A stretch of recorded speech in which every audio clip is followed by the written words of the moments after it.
Somewhere in time's own space, there must be some sweet pastured place where creeks sing on and tall trees grow, a place where forgotten horses can go.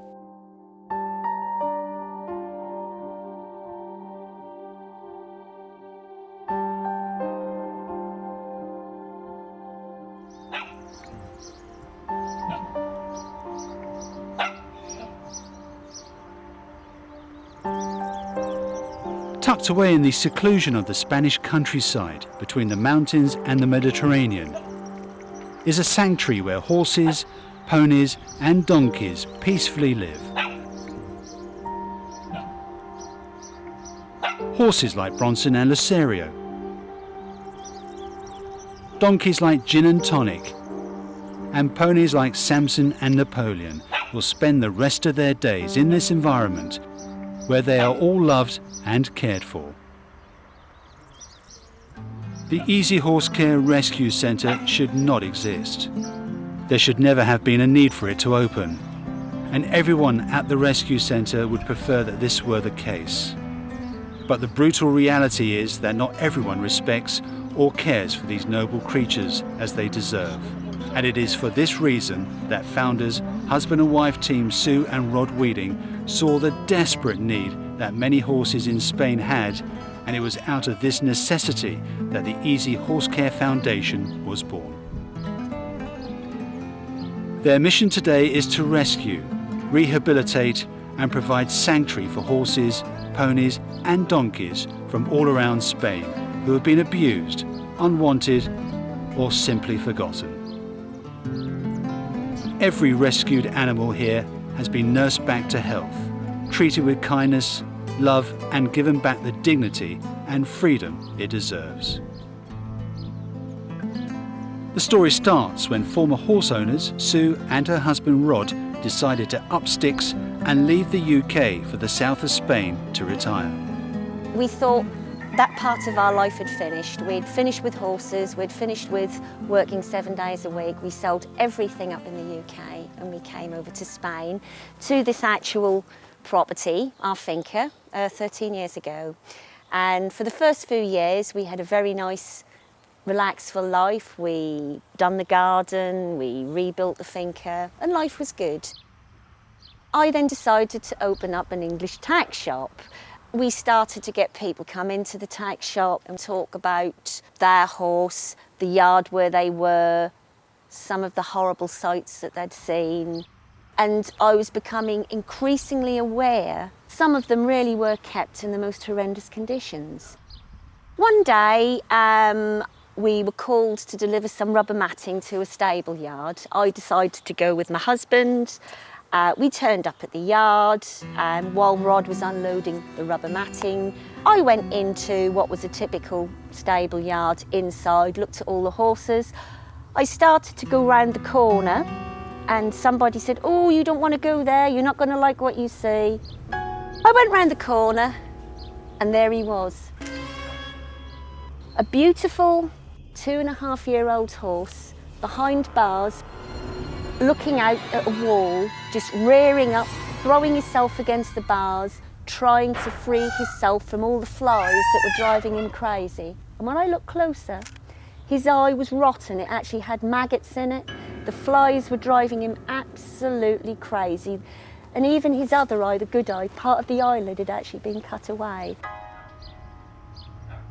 I stood there and I just looked and I just couldn't believe what I was seeing. And obviously I said, "Well, what on earth? Why is this horse like this?" And the reply was, "Oh dear, that's Lucero. Isn't it awful? He's been abandoned by his owner. He's very wild. Nobody doesn't know what to do with him. He's going to be sold for meat next week." I looked at Rod and we both knew that our lives would never be the same again. Lucero was the start of the rescue centre. And almost 5 years on, Lucerio, a young stallion who was just hours away from being slaughtered, is now living happily at the centre, along with over 50 other horses, ponies and donkeys. But the triumph of saving Lucerio soon subsided when the stark reality of what they were embarking on bit hard. As word got around, they soon found themselves inundated with reports of abused animals from concerned members of the public of all nationalities. They now realised the enormity of what had to be done, and the almighty task of creating the sanctuary began. Building stables, dividing and levelling land, putting up electric fences, fitting water feeders, erecting shelters, and this was only the beginning. Although they'd been involved with horses all their lives, the couple had never dealt with animals that had had the sort of psychological and physical trauma like that of Lucerio, and were not remotely prepared. When you have horses like Lucerio that had never ever been let out into the open, you were very aware that you had this young horse full of energy that had no idea that he couldn't see on half of his body. He had no idea he was blind on that side, and he actually had no knowledge when we first started to take him out of the stable and give him a wider area, that he could actually run into things and hurt himself and literally run through people, because he actually had me and my husband over several times. The horse had no idea of his environment around him. He'd lived in a box all his life. These were actually the hardest challenges. Putting down the original basic fields and stables, yes, it was physical hard work. The real challenge is dealing with horses that have psychological problems, injuries, that aren't used to being handled. So when you're actually trying to treat an injury, it's quite dangerous, because obviously the horse doesn't know that you're necessarily helping him, so they can kick out, they can bite, etc., etc. These were actually our biggest challenges, and also finding professional people in the early days that we could work with that would obviously help us help these animals, finding a good equine dentist, because lots of horses come in and they have horrendous problems with the teeth, with the mouths. Finding a good equine vet that was prepared to be on call 24 hours a day, that would do it at a special rate for us, and would be as keen as we were to actually treat some of these horrific cases. So really, it was a huge, huge learning curve, you know. You think you know about horses, you think you know how to care for them, but believe you me, I know so little even now. And the one thing that most people that have worked with horses all your life will tell you, with horses, you never ever stop learning. And really, with what we're doing, that is the hardest challenge, because you just never know, and there's always another case comes in that nobody's ever had the experience of doing it before. And really, it's just learning as you go along. Sue and Rod weren't the only people who had never seen cases like this before. By a remarkable stroke of luck, a top equine vet lived nearby to the centre and has become vital to the EHC's progress. Dorothy is a remarkable young woman. She's on call 24 hours a day, and she will go out day or night. And when you see some of the cases that she handles, you know, she absolutely is a truly amazing young woman. And the work and determination that she's done with us, saving Faith, Bronson, and several of the horses here, they wouldn't have survived without Dorothea, without a doubt. I can pick up the phone anytime we have a problem or an emergency, and Dorothea will get here as soon as she can. On a good week, and I say a good week, when we don't have any emergencies or crises, I'll probably speak to Dorothea at least 10 times, and she'll probably be here at least 3 times in the week. On a bad week, when we have a crisis, an emergency, whatever, then she might be here 4 or 5 times a day. Along with Dorothea, there are other professionals who selflessly assist the centre, like Enrique the farrier, Kay Barry the equine dentist, and Gaspar Castellin, one of the world's most renowned horse surgeons based in Barcelona, and who freely gives his time and expertise to treat horses and ponies who would normally be considered untreatable. All the professionals have developed a terrifically strong bond with the centre, and together as a team they work tirelessly towards saving horses, ponies and donkeys in distress. Without the professional people that are now involved with the foundation, we simply wouldn't exist. All of them do their services for us at a very special price. If we were charged the normal price, we just quite simply wouldn't have the money to give the care that we're able to our equines that are here, because every horse here has the teeth done at least once a year, twice a year if need be. The feet are done regularly, every 6 to 8 weeks. Everything that every horse needs here is given to them, and they are treated as good as any horse, I would say, in any top stable anywhere in the world. And because these people do it at a special rate for us, obviously we can continue to do this here at the centre. With no rescue guidebook or protocol, rescuing a horse in Spain is frequently very difficult and often traumatic for both the animals and rescuers. Every case that Sue attends has its own challenge, and it is only in exceptional circumstances that the police are either willing or able to help. And so it's rare that there is any legal support at the scene. There isn't ever a set pattern to how to rescue an animal. We literally have to work out the best way forward. Whenever you go to a situation, you have to assess the problem, assess what animal needs the rescue the most, and obviously work out how you're going to get that animal out. There have been times when we've actually been contacted by the police. Such was the case 3 years ago. The El Moradi police called us. They'd obviously been inundated with complaints from the local people about the gypsies keeping some horses behind an industrial estate. And in this instance, we actually went in with the police, and he actually went in with a gun. And we had to get the 4 horses out very, very quickly. And because we had a horse box for 2 horses, a volunteer whose husband had a furniture shop turned up with her van, and we put the 2 minis in that and drove away. And then we actually had to put the 4 horses in hiding for 6 months because the gypsies were driving around trying to find them. As dramatic and exciting as it may sound, it most certainly is not.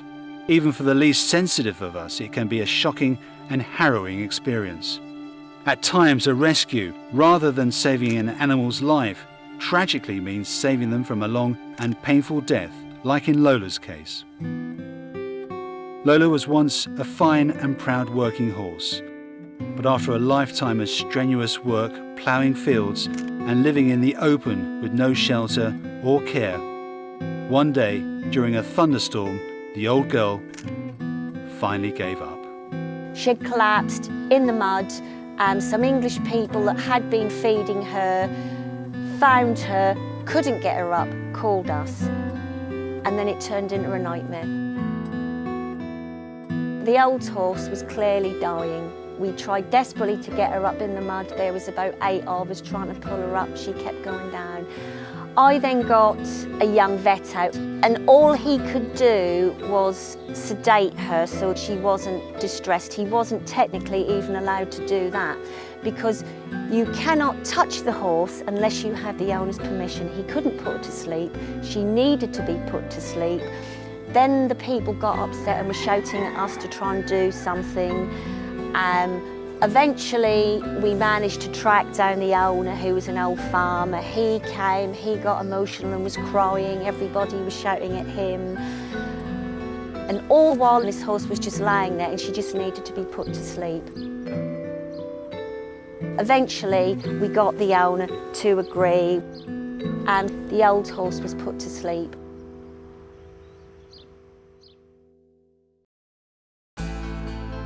Quite often, when you have a crisis, emotions run high. And the one thing you cannot do is start to rave and rant at the owners. Doesn't matter how bad the animal is, you have to get that owner on your side to hand you over the horse, to give you permission. However you feel about that person that owns that animal, you have to put all your feelings aside, your anger, everything, and you have to be nice to that person, because that animal depends on you coming to some sort of deal to save it. So desperate is the condition of some of the animals, and so passionate is Sue to rescue them, sometimes the EHC often resort to buying the animals from the owners, a policy that they have often been criticised for. Some people will say, well, you shouldn't give them money because it encourages them to get another horse. Well, yes, okay, maybe that's the case. However, we have to look at the point in time of what we're treating at the moment, and that animal standing there needs us. And if it's a question of time, when it's only a few days that we have to save that animal, we will do anything we can to secure that animal and get it out and back here to us at the rescue centre. Action speaks louder than words, and I will do anything I can.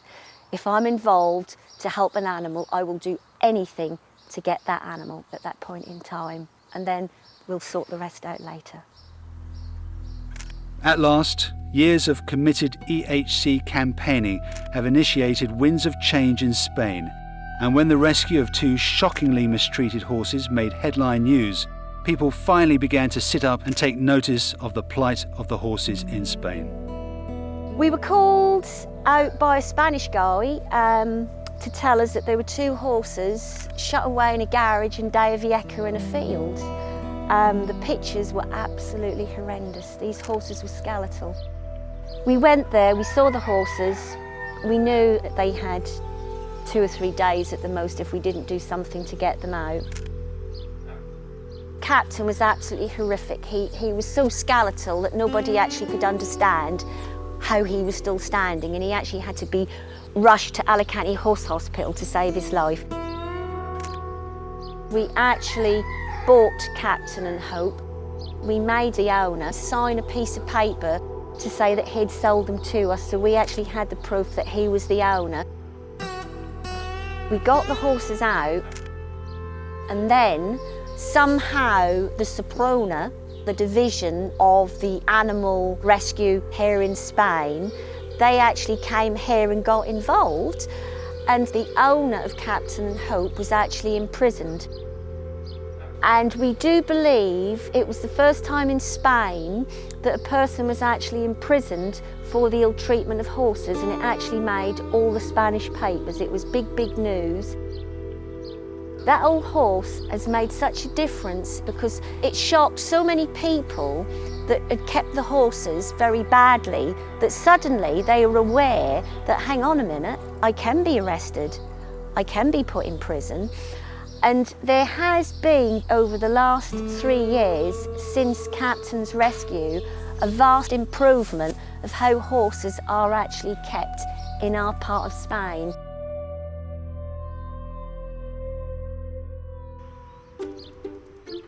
As EHC's mission is even more widely publicised, so rescue pleas come from farther afield.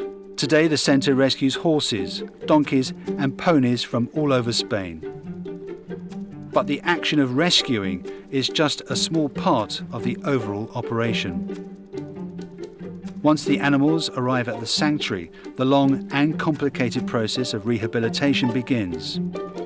The centre provides a stressless safe haven free from the fear of further abuse, where through kindness, care and company, a rescued horse can gradually build up trust in humans. All too often, after such a long time of being mistreated or neglected, it will take months, and in some cases their trauma runs so deep, there is never a full reconciliation. Although most of the animals here may be too old, injured or distressed ever to be rehomed, they nevertheless play a vital ambassadorial role through education, and Sue and Rod now see an important new direction for the centre. When I first started the rescue centre, like a lot of things, very naively, I assumed, yes, you would get these horses, you would get them back to health, and you would find all these wonderful people out there that would give them a good home for the rest of their life. However, it isn't the case. We very, very rarely rehome them. If we do, it has to be a really, really good place. They do not go to riding schools, they do not go to livery yards, they do not go to people that just want them for the kids, you know. The horses that are here, they've been abused. Most of them have got some sort of problem, joint problems, eye problems, you know. They really are here for the rest of their life so we can care for them properly. In a perfect world, yes, it would be great to rehome these wonderful animals and ensure that they had a good home for the rest of their life. But because the animals have come here, they've been traumatised, what they've been through, we feel that for most of them that it's better that they stay here under our umbrella. And now we are an educational foundation. Education is the way forward. The kids are the future. Me and my husband Rod, he's in his 60s, I'm in my 50s. We're not going to be here forever. The future is youth. Youth will move this whole thing on. So what we now do is we're open to all the schools. The schools come here weekdays, any day of their choice. We keep every day open for the schools. They come along, it's completely free. They meet the horses, they hear the stories of the horses, they get to stroke the horses, touch the horses. We get them involved with a little bit of grooming or something while they're here so they can actually get hands-on. And this has to be the way forward because you can see it again, you know, the kids come on the school buses, you know, you can imagine 50, 60 Spanish kids shouting, rowdy, and you think, okay, here we go. But you know, when we actually get them through in here, which is actually Face Garden, and I actually explain, this is Face Garden, this is for a very special little pony. And then suddenly they listen. And when I actually show them the picture of Faith and her leg, and I say, this little pony is the first pony in Spain to have an artificial leg. Suddenly, they listen and they want to know why. And when I explain that this little pony, all of her life was tied to a tree, this was how she was kept, tied with ropes, and she was so hungry and thirsty that one day she tried to break free and the rope wrapped around her leg, cut the blood supply off, and then the flesh died. They're horrified. They are horrified. And you're sowing the seeds, but then you can actually show them that you can make it better, you can make a difference. Then they go out and they see Bronson, the horse that somebody smashed a hammer through his head. It gave him brain damage and he actually lost the use of half his body. We actually had to bring him here, and for the first 7 days we had to keep him with his head up to stop him having a brain hemorrhage. And we kept him alive, and that horse taught himself to walk again. And these are true stories, and here is Bronson. You can see the kids, they get it. They actually care, and they're horrified that people would do something like this. And they actually then want to be part of it, and lots of them actually come on a Sunday and volunteer. And really, this has to be the way forward. It's got to be by the animals sharing their stories with young people. So education has got to be the way forward, I think, for Spain, by involving young Spanish people to come to the centre to learn, to see, to feel, to go away, to talk to other people, to talk to the parents even. And it's not just about horses, it's about all animals. As well as encouraging schools to visit the centre, every Sunday the EHC opens their doors and invite the public to visit. These popular open days are a very effective way to raise awareness, as well as raising badly needed funds for the centre. I look back when we first started the open days. They were very, very simple affairs. We actually had 2 DIY barbecues with volunteers doing burgers and buns on them, and we had another lady who'd made 1 or 2 homemade cakes with them on a table. They were our original open days, and really again, you know, we just put it in the paper and that we were going to have open days here at the rescue centre.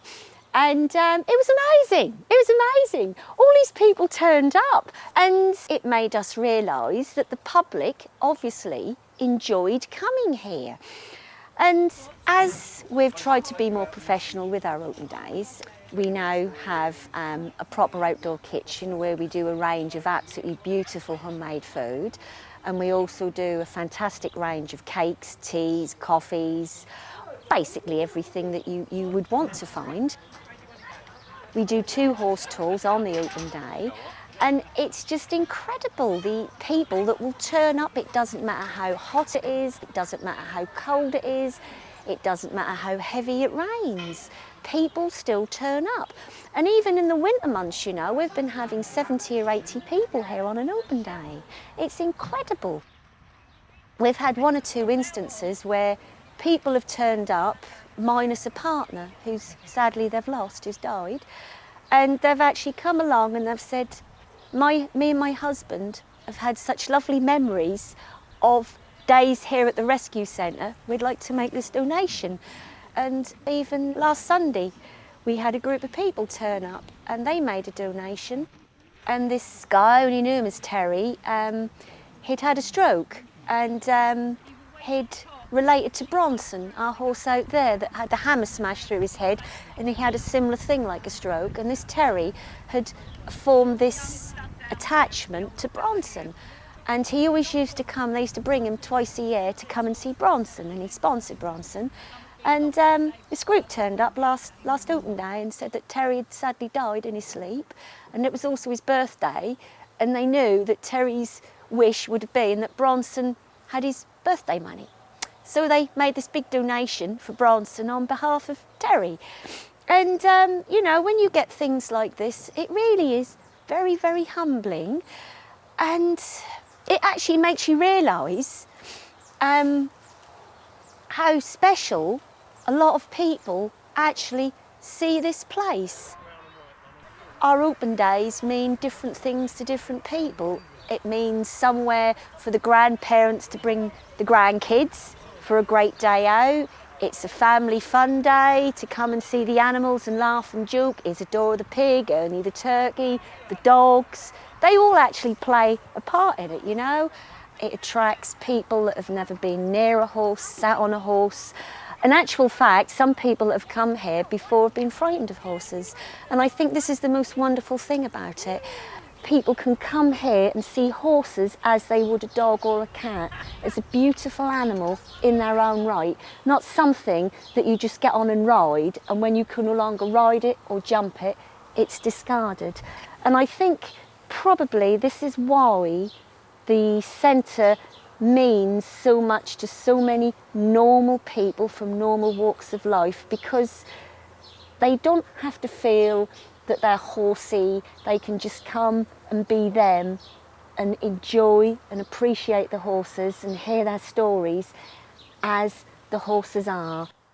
One of the most popular and certainly the most renowned residents of the centre is Dexter. A hit with adults and children alike, Dexter is an unusually large Andalusian mule who is a friendly, free spirit and wanders around the centre, keeping a watchful eye on everybody. Several years ago, just before Christmas, 3 brothers walking to their local bar came upon a very thin and ill Dexter who was stranded in the middle of a busy roundabout. Seeing the distress he was in, the brothers managed to stop the traffic and lead Dexter back to their home, where they contacted the EHC. It wasn't long before Dexter and the 3 brothers appeared at the centre, arriving like the 3 wise men bearing a Christmas miracle gift. Since then, Dexter has become somewhat of a mascot and celebrity. To this day, nobody knows who owned him and where he came from. It goes without saying that behind Sue and Rod, there is an incredible team of volunteers. EHC now runs several charity shops, which are the financial core of the foundation and are operated by a dedicated group of invaluable people. There are people behind the scenes who help with marketing, publicity, and even the website with its online shop. And of course, at the rescue centre itself, volunteers help with the weekly open day, as well as the less glamorous daily clean-up. We couldn't do it without them. As you can appreciate, with 52 horses, ponies and donkeys, every stable has to be mucked out. All the fields every day have to be cleared.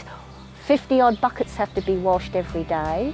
The horses are fed 3 times a day, and it is physical work from 6 o'clock in the morning till about 8 o'clock at night. So for anybody that wants to keep fit, there's plenty of scope out there with a wheelbarrow. The people that come here On the open days, 2 volunteer also are people that do the teas, the coffees, the food, the clearing up the tables and chairs, assist with the horse tours, do the merchandise. It probably involves 10 volunteers in total to make an open day work, because obviously you've got the sheer amount of people that come in on the open day, you've got to serve teas and coffees, collect the plates, cutlery, wash them, get them ready for the next people, general assistance, answering questions.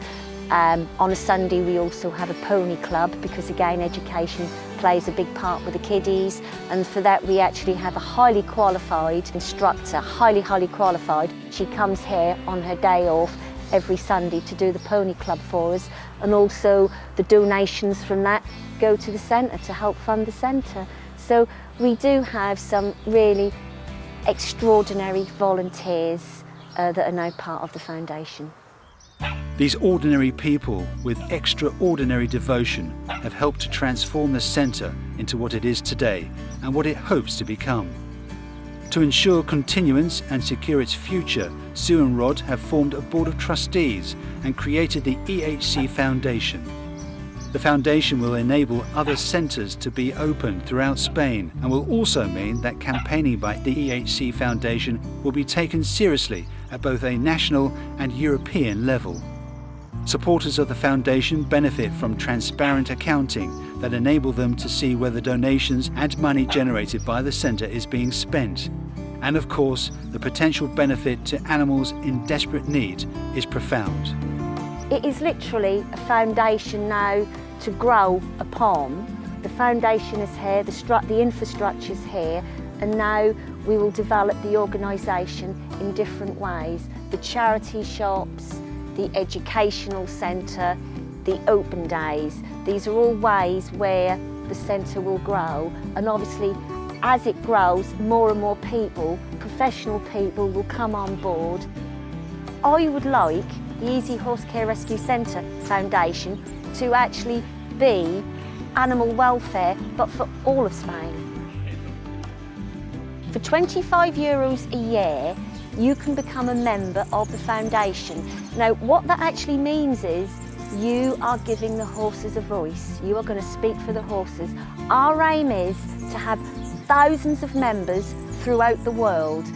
By having thousands of members, when Easy Horse Care Rescue Centre Foundation starts to lobby with European Parliament and the government and local councils, which we surely will when we're strong enough to do so, you will give your voice to the horses, and by becoming a voice, you will help us do this.